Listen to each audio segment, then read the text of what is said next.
Boxing news mga idol, Tank Davis versus Jake Paul kasado na.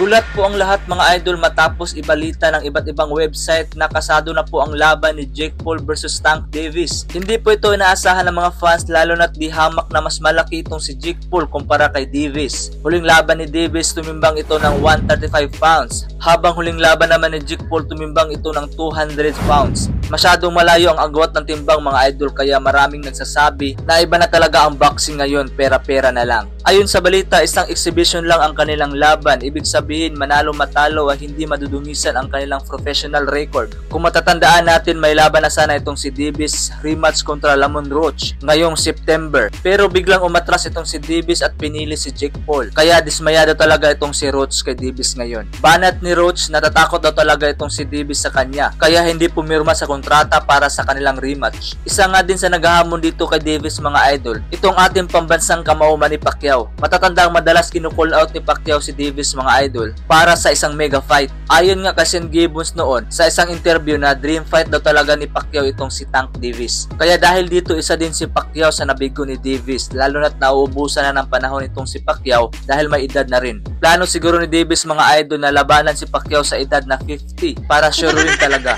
May balita nga mga idol na mas malaki daw ang offer ng kampo ni Jake Paul kumpara sa offer ng kampo ni Pacquiao. Ayon sa balita, $40 million ang offer kay Davis para labanan itong si Jake Paul. Napakalaking pera po nito mga idol dahil kung ikukumpara natin sa ating pera, mahigit 2 billion pesos po ito. Kaya wala nang nagawa si Davis kundi pumirma na lang sa laban kay Jake Paul. Samantala may reaksyon din nga itong si Ryan Garcia mga idol, at ito ang kanyang buong sinabi sa post niya sa kanyang Instagram. Ang boxing ay opisyal na naging WWE dahil sa laban ni Davis at Jake Paul. Ang isang mabigat na timbang ay makikipaglaban sa isang magaan na timbang. Dapat mo ba itong paniwalaan na ito ay isang patas na laban? Kung may alam ka tungkol sa boxing, makikita mo na ito ay isang kahihiyan. Ayan po ang buong sinabi ni Ryan Garcia. Kaya naman ano ang masasabi ninyo dito mga idol?